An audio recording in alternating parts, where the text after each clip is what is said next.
Hello, friends. I'm Terry David Mulligan, and this is Mulligan Stew, the podcast. Music, film, food, and wine. Dan Aykroyd. Generations have grown up with his comedy, his characters, his sense of humor, and the kind of guy that he is. Very different. I knew him when we were doing beer commercials together in Toronto. He and Gilda Radner and John Candy and others joined me in the studio for 5 years. We made, I think, 30 or 35 Molson Golden Ale commercials that were legendary. And then I would go back to Second City with them and watch them completely disembowel the beer spot that they had just done. Very funny. So we're going to talk about that. We're going to talk about Dan's winery. We're going to talk about the guy that turned him on to wine, Steve Cropper, when they were shooting Ghostbusters. It's a great story. We'll talk about the smashing success of his tequila. I start the podcast by talking about Valerie Bromfield, maybe the funniest person I have ever met, and was a comedy writing partner with Dan Aykroyd. They auditioned together at Second City in Toronto the same day as John Candy and Gilda Radner. Imagine that. Val, I think I heard she moved to upstate New York and has a farm there, but I'm not sure. I've sort of lost touch in the last couple of years. She's such a funny one. She always did voices for me for radio. And I could call great. her and say the oldest airline stewardess in the world is celebrating her birthday, and I'd phone her back 5 minutes later, and she'd give me 15 minutes of the world's oldest airline stewardess. It was spectacular, Tom. I mean, I wouldn't be in this business if it weren't for Valerie. Weren't you and Val Bromfield a comedy team, so to speak, when you walked into Second City? We started in Ottawa, actually. I met her. She was going to Immaculata High School, and I was going to St. Pius X, and sometimes we used to fuse dramatic productions, and so I met her at a review that St. Pius and Immaculata put on, and we sort of connected, and we began to write material, and we went on to Ottawa Cable with our own television show called Change for a Quarter. It was a 15-minute kind of sketch comedy thing with one technician and robot cameras, and me and Valerie performing our stuff and supplying, of course, production, direction, writing, all the props, costumes, and everything. And that was when videotapes came in a huge case with a handle, the big 1.5-inch tapes, or big 3/4-inch tapes. That's right. And so we had a great run at that, and then Val went off to Toronto to begin to work there and she began to work for CBC Radio in Toronto, and then I joined her in the summer of '69, and we decided, to take a shot at it. We did a special for Lorne Michaels called The Great Canadian Humor Test, and we played multiple roles in there, and made the contact with Lorne, and then went on to work together at Second City. So we had done stuff before, and then we auditioned on the same day as John Candy and Gilda Radner at Second City. The four of us auditioned that same day and got into the company in Toronto. That's really cool. The thing is, I had no idea what I was stepping into when I did those Molson Golden commercials. They had cast, I think, everybody, and they were still looking. Absolutely. They were looking for one other person to do lines, and a friend of mine walked out onto the street and said, listen, they've seen everybody in Toronto, they might as well see you. And went up there, and there were coffee stains all over the script, and they'd all been curled in the edges. And I just said, listen, if you don't like me, I have 9 beagles at home, and maybe we could turn it into a dog commercial. So they liked it. And then we all got to do 5 years of Molson Golden commercials, and I got to hang with you and John Candy and Andrea Martin, and Gilda. Right. That was incredible. It was good. A great time, yeah. And the director, do you remember him? He was an eccentric guy who kind of let us do what he wanted. Exactly that. I remember him. And what I remember is that after we finished shooting a long day of just standing around swilling beer and spitting it out and just trapped, you guys would go back to Second City and you would do a parody of a beer commercial that would be better than anything that ever happened that day. Right. Well, those were rich times. We had the Molson Golden. We had the radio commercial business that I was doing with Dave Thomas, and we had the Second City, and then we had Coming Up Rosie, also the CBC show. So we were kind of really overworked and overpaid, I'm sure, for the time, but having a lot of fun. A lot of fun. Daniel Edward Aykroyd, Terry David Mulligan from the Land of Three Named People. It's nice to finally talk to you. Yes, indeed, absolutely. And you've got a beautiful spot overlooking the wineries of BC. I do. And now I'm sort of going to be in the wine business shortly because It's so much fun, Terry. You're going to have a blast. It's not. Come on, getting the lines in and the posts and the water drips and the lime content and all that stuff. That's not glamorous. Well, that's what you have your expert winemakers for. And in Niagara, we have Tom Green at Niagara Cellars. And no, he's a stand-up comedian. No, he's a stand-up comedian. Oh, that Tom Green. Yeah, that Tom Green. Both are friends of mine. I love Tom Green, the stand-up comedian. He's from Ottawa. And we have Tom Green, the winemaker out of Niagara, and they've really done a great job for me in Niagara. Of course, I'm a huge fan of BC wines. I think that Oculus Red is one of the best reds in the world. And I love being able to come out there and kind of pick things up and take them home. It's really fun. You leave, if you have an expert viticulturalist and an expert vintner, then you're in a fun business. Of course, I wouldn't want to be on the technical side either. I prefer just to be on the tasting and qualification end, I think. What did it feel like when you started to see the plans and then the layout happened and then the vines went in and you realized that this was going to be your property, that your name was going to be on it? Well, actually, I came into it as an investor. I invested in the company that was, it all started when I brought Patron into Canada, Patron Tequila. I imported that into Canada. My friend J.P. DeJoria is a good buddy, and we couldn't get it up in Canada, so I brought it in, and they wanted me allied with a distributor who they'd already had some experience with, and I looked further into this distributor's background and find out they had 4 wineries. So I invested in the distribution company and then got a piece of these wineries, and a couple of their executives said to me, well, now you're in this far, why don't we build a wine to your taste and we'll put your name on it. So they already had the grapes, they already had the vines, and it was just a matter of picking the blends that I like, and I'm a big red fan, big, bold, heavy red fan, so they built the Cabernet Merlot for me, which has done really well, and then their Chardonnay is spectacular. And we just won the Ontario Wine Award for the year for the Aykroyd Vidal Ice Wine, which was really gratifying. So it was really their experience, and I add what my small role is really just as a hold on a second. I think it needs a rewrite, Dan. What's that? I think it needs a rewrite. I think the story should be that you discovered that you rubbed the soil in your hands and you woke up one morning in the middle of a field and said, "This is where I'm going to make my stand." And I wish it were that glamorous. I'll tell you, the soil where I live in Canada, you go down 2 inches and you hit solid limestone. Yeah. So it's not too conducive to growing. So Patron Tequila, how's it doing? Because I saw a line in front of Patron Tequila in an article somewhere that said he's making a small fortune with Patron Tequila. It's doing really well. We're now we dominate the luxury tequila market in Canada, and people who've tried the silver, once they try that silver, they never go back. And then we also have a great product in the Patron Xo, which is this coffee infused tequila drink.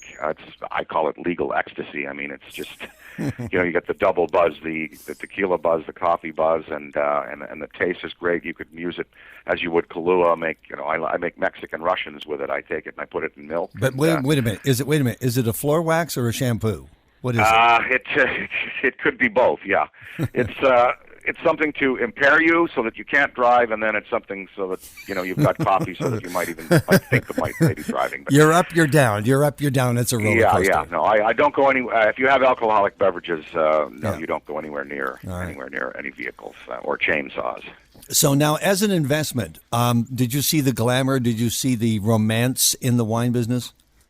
Well, I sort of looked at it from a selfish point of view, and that is that my father and I love to drink good wine, and I thought, wow, if I get into this business, there'll be an unlimited supply coming down from Niagara to the farm. And mainly I get into it so that my dad and I would have unlimited cases to enjoy. And so far, from that angle, it's worked out. It's worked out great. Well, but what has been great is I've been able to meet some really accomplished people, really smart people far smarter than I am in this business, and get to have an association with them. And it's just been a really terrific experience. I'm still learning more about it, and we'll see where it goes. But people like the wines because I'm very careful about what we're putting out there. I'll only put out what I like, and my taste has been ruined by Steve Cropper and by Isaac Tigert, my two friends who had great wine collections, and so I can't drink anything but the finest. The days of the Matus Rosé are long gone. Yeah. Tell me what Steve Cropper, wonderful guitarist, guy who just is part of the fabric of what rhythm and blues and stacks and all that stuff is about. What did he teach you about wines? Well, he began to open up his cellar when we did Blues Brothers together in California, and he had a house up from Universal, so we used to go home to his place for lunch, and sometimes we go for Friday evening and Saturday evening parties there. And basically he, started to talk to me about how the Bordeaux grapes came over to California and how, sophisticated the winemakers there were, and began to show me some Sonoma wines and Napa wines and even Washington wines and Oregon wines. And then, we did comparison tastes with the finest French Bordeaux, and really opened up the world of reasonably priced California wines to me. Prior to that, I was, into the Nouveau Beaujolais, which used to drink at Saturday Night Live when it came out. But I really didn't have the sophisticated taste for the big reds, and he got me into that. So ruined me for life. Give me a quick taste comparison between BC and Ontario wines. Well, I've got to say they both kind of stand up and can be proud of the association with each other. I think the reds in BC are very very powerful, and I think you'd have to go to a higher priced Ontario red to really match the mid-priced BC reds, because they're so superb. As far as the whites, all these territories are making great whites, great Sauvignon Blancs and the Chardonnays, and the Chablis style wines. And I think that it's just great for Canada. Hopefully, someday we'll get to the point where there'll be larger exports of Canadian wine around the world, and we'll get to the point where we are, where they are in Australia, where Australian wines are now sort of a staple in supermarkets. I'd like to see Canadian wines around the world go the same way, so I'm certainly going to try to help to do that. Well, that we can't find Ontario wines in British Columbia, and it's almost impossible to find BC wines in Ontario. It's just... Yeah, there's a definite protectionist, I would say, policy there, and that's quite right, because after all, you've got a great production in BC, and you want your consumers there to drink it. I think the BC Liquor Distribution Board did take some Aykroyd wines a while back, and if you look in the liquor stores there, I think you might find some Aykroyd wines, because we did put them in there. The Chardonnay cold with fish and chicken, amazing, an award-winning wine, just great. Have you tried the Weir or Gretzky wines? I have, yes, and those guys are doing a good job. Yeah, they're doing a good job. It's all about creating the $60 to $70 Bordeaux experience for under $20, and I think that Ontario is now excelling at that. Where they're building the kinds of wines that you'd have to pay more for in the States, or at a restaurant, or at a liquor store if you were buying the good French wines, and or say Chilean wines, or Australian wines, and what Ontario winemakers have done with the three brand names, Weir and Gretzky and Aykroyd, they've brought consumers a fine quality wine at a price point that enables the consumer to go out, and instead of buying just one or two bottles, you can go and buy a case of this and not be too badly dented for your barbecue, or for your boating experience on the dock there, or the cottage experience. So it's really sort of wine that you can buy by the case and not the bottle, and not feel too badly squeezed. And are you shipping wines west? Do you know that the guys told you that? Yes, we have in Alberta. Yes, Alberta, the Aykroyd wines are out, and all across the west, and I believe the BC board did take some. I don't know where we are now on the sales, but I think a few of the stores still have the Cab Merlot and the Chardonnay, which is great because it's an Ontario wine in BC, which is really, really wonderful. At some point, I'm thinking about maybe going and working with a BC vintner to build a nice typical BC wine under the name. That'd be fun. And why wouldn't you? Yeah. Why Well, wouldn't? any excuse to visit that beautiful province, that beautiful part of the world. That's great. I mean, you are representing the Order of Canada. You must. These are your people. You must touch, feel, fondle. Indeed, and don't get to do that enough. What, fondle? Fondle, yeah, anybody who's of age, step forward for fondling. I'm liberal that way. What is your As long cellar? as my wife approves. Yeah, yes. No, you don't go anywhere up without approval. Tell me about your wine cellar. What's it look like? It's pretty empty, Terry. Why? Because you drink it? It doesn't look like the wine cellar of a wine producer. It's very, very empty. The problem is I get the vintages in, and then I have 10 people over, and you do that for a few months over the summer, and it's gone. But if my dream would be, of course, to have a few boxes of Léoville Barton and some Talbot and some Brand Cantenac and some Corton Charlemagne, and then of course the Oculus. I'd love to have that in there, a nice box of that. I'd love to have a few boxes of the Aykroyd Cabernet Sauvignon, which was put out in limited edition. I'd love to have that in there. I'd love to have some Chateau Yquem, some Sauterne. Some. I like Bilcar Samon, the pink champagne, the Laurent Perrier champagne. That kind of stuff. That would be my dream cellar, and all I can do is dream about it at this point because it ain't there. Do you, Jason Priestley and other small players? No, I'm just kidding. Priestley bought into Black Hills, the maker of Nota Bene in Oliver. Have you had any of that?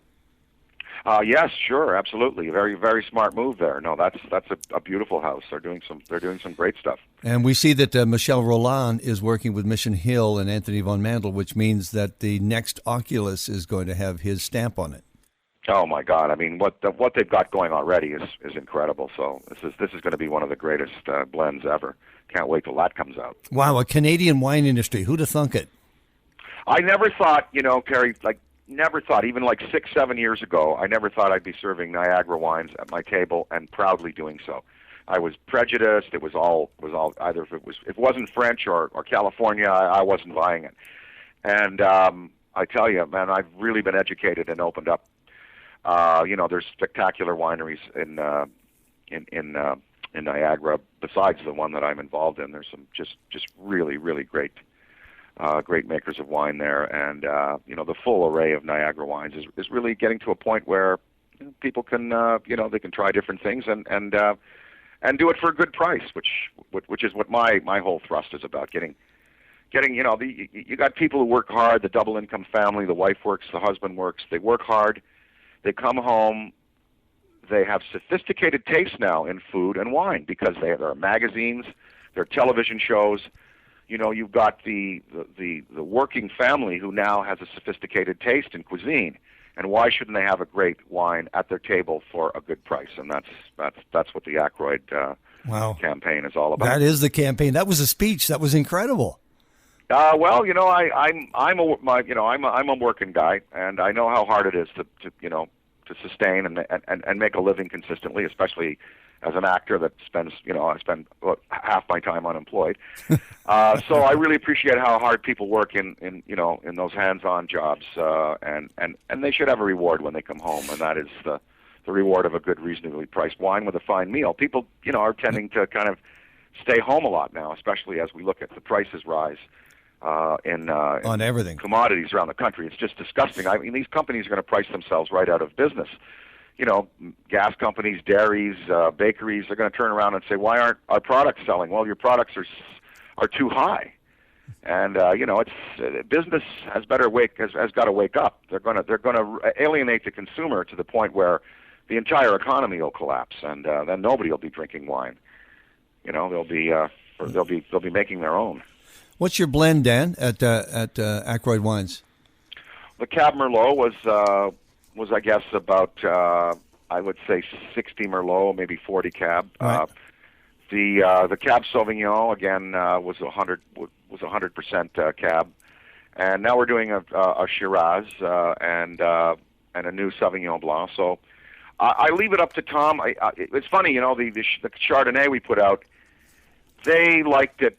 I liked it unoaked, and they said, well, you know, the consumer likes a little oak, so we had to kind of split the difference there, and they come up with something that I really like. I mean, I would have gone completely unoaked, but they said, no, you got to put it in the barrels and let it ferment. You got to give it a little oak because this is what the consumer wants. It adds a little color to it, and so really I defer to them on it. But they've satisfied me so far, and you know, I police it pretty strongly. I'm not going to let something through that I wouldn't be proud to serve at home. Well, it's got your name on it.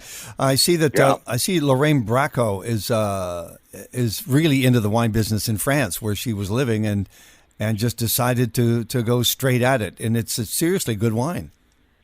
Yes, I've tried it. It's getting distribution here in the States, and you know, again, the name helps expose the wine to people. So you get people buying it just because of the name, and then when they try it, they like it and they stay with it. And I think we should maybe have a celebrity winemaker summit. You know? Get Greg Norman, Gretzky, Weir, myself, and Lorraine Bracco, and we'll get a little taste off. Let's do, and then we'll get Vince Neil in there. Really, I didn't know that. Vince Neil, Marilyn Manson is making an absinthe. Oh, good, the perfect beverage for him. Yes. A little hallucinogenic aspect to it. Yeah. The lead singer for Tool, Maynard James Keenan, is in there as well. Oh, really? What's he making? He's making, let me just see here, Thriving Arizona Vineyard, Merkin, and Winery Calculus Cellars. He also blogs for Wine Spectator magazine. Everybody's jumping in. You know, the market is there. People like it. They're having fun with it. All right, let me get up to speed here. I just saw a news report go by May 14th. You opened a casino, or actually started work on a casino, another House of Blues in Connecticut? Well, the Mohegan Sun Casino in Connecticut, in Uncasville, Connecticut, right up 95 there, north of New York City, is the most profitable, most successful standalone casino operation in the Western Hemisphere. And it is run by the Mohegan Tribal Band, and they are great partners. I opened the casino 5 years ago, brought my band in. We jammed with Bill Clinton on stage and had a great opening in their cabaret. We showed them the House of Blues concept, and they said, hey, this would be great for our new expansion. They're putting up $1 billion expansion, a new tower. Wow. And we're going to have a House of Blues 1,500-seat showroom. We're going to have our Louisiana Porch restaurant and retail store, and then we're also going to put at the top of the tower, as we have in Las Vegas at the Mandalay Bay, a House of Blues private 5-star foundation room dining facility where you'll be able to look over the Connecticut woods and the Thames River, and it's just way above everything. They're just really great partners. So it's the spirit of two great companies being married, the tribal spirit of the Mohegans and then the spirit of Live Nation. It's First Nation and Live Nation getting together to create a new House of Blues experience. I guess you've been to one of those, huh? House of Blues? I have, in fact. The one in Los Angeles is my favorite, I think, because it just looks so good on the Strip. It does, yeah. Boy, how we got that up. That was a whole other story. I think, some people were asleep when they stamped the permit on that one, but there it will stay. Jim Belushi, your partner, of course, in the Blues Brothers, and I see he's playing with the house band, the Sacred Hearts. He's doing some one-offs, but also he married into wine, didn't he? Yes, his wife's mom is married to Robert Siskey. Yep. Who has the Siskey vineyards. They're known more for their Pinots than the other types. But yeah, we actually went up there for a birthday party up in at the Siskey Vineyard up there in Napa, and it was really, really fun. Great experience. And you guys are going to tour again this summer? We have a gig in Charlottesville, Virginia, coming up on June 7. Yes, and then we have one. We're going to be doing a few things this summer. Yeah. Actually, you're heading for Italy and France. No, that's the Blues Brothers band. Just the band. Okay. The Widow Belushi and I licensed Steve Cropper and whoever he wants to take out as the Blues Brothers band, and they play in Europe.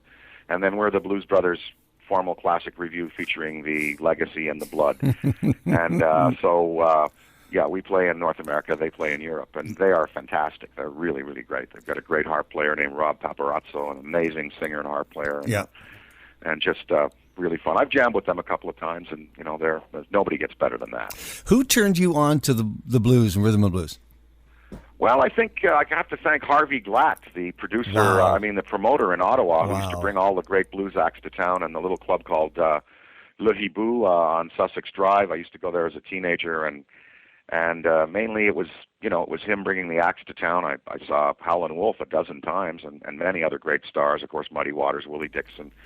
Saw them all perform live. Saw Hendrix at the Capitol Theater burn his guitar from 3 rows back, and so it was really it was a matter of just listening to the radio as well, the U.S. stations, and it was basically the exposure that Harvey Glatt brought into the college crowd that turned us all onto it, really. Good old Harvey Glatt. And then you in turn turned on John Belushi. The legend is that you were sitting down, you were in Chicago, and you were talking about having a meeting, basically talking about Saturday Night Live, but you put on some blues music on the sound system, and he noticed it? Is that how it happened? I put on Downchild's album Straight Up, and he said, well, this is great. What's this? I said, oh, it's a local blues band, Donnie Walsh, and I said, you're from Chicago, John. You should know all about the blues. And he says, well, I do. I've been to the Checkerboard Lounge and all that. And he sort of knew, but he kind of, he was more up into heavy metal and crunch guitar and that. And so I sort of reacquainted him with it. But by the time we began to research the first record, Briefcase Full of Blues, John had purchased 300 blues records, and he had a catalog of songs, and he knew more about the artists then than I did at that point, and he really, really invested in knowledge about blues music. And by the time we were recording that first record, he was a big fan of Magic Sam and Fenton Robinson. Oh man, fantastic, Magic Sam. Was Elwood based on Eddie Floyd? Elwood was based the more sort of based on a friend of mine named John Herchebys, who was recently deceased. He died a few years ago, but. He had kind of that Elwood kind of taciturn, it was more based on his sort of body language and personality. The look of the Blues Brothers comes right off the John Lee Hooker album, House of the Blues, with the hat and the glasses, the suit and the tie, of course, emulating the Men in Black, the IRS agents, and Lenny Bruce, who always said, you got to fool the straights. So it was kind of to fool the straights, That's nice. I love that Lenny Bruce reference. The favorite scene, because the Blues Brothers movie is one of those films that if you don't see the whole thing, it doesn't matter. You can pick it up almost anywhere and watch it for 2 or 3 scenes while the car's warming up, and then go on, whatever you're doing. It is a beautiful movie from that perspective. But I have my favorite scenes. I'm just wondering what yours are.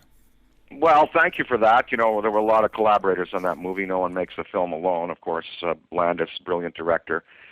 And what I think makes it special is just the fact that we had another star in there, besides all the music stars, the great ones like James Brown and Aretha and myself, Belushi, and all the movie stars of the day that were in it, Carrie Fisher. We had the city of Chicago as a star. So, my favorite scene, I think, Cab Calloway. Wow. The Minnie the Moocher. Yeah, because there you had the real thing doing the real thing. So that to me is my favorite scene. In the movie. I have a tie. James Brown in church. That to me was. Every time I see that, I go crazy. Gospel music, of course, was the real root of blues music. And gospel is where it really all began. That's gospel brought the organ and brought guitar and drums and piano into it. And what was also astounding is that the car chase through the shopping mall.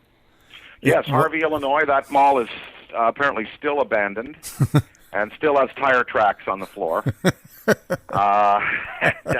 It was empty, I must tell you. That was a mall that we dressed for the occasion, so it wasn't a real mall. And of course, we had expert stunt people there, and that was a classic, but not as I think the Cab Calloway one is the great scene. If I had to choose a clip from the movie, it would be that one. But what the movie did, which maybe even you might not have realized it at the time, was captured all of those artists, because we're losing them one at a time, and every year takes another one away, and you captured them at their brilliance. Well, I did. We got John Lee Hooker at least on there for a little bit. We got, of course, JB's gone now. In the second movie, Blues Brothers 2000, which I consider perhaps not an excellent but a fair companion to the first one, we got Junior Wells, who actually has a speaking scene and actually plays harmonica in it. So, is there anybody you didn't get that you regret maybe that it didn't happen?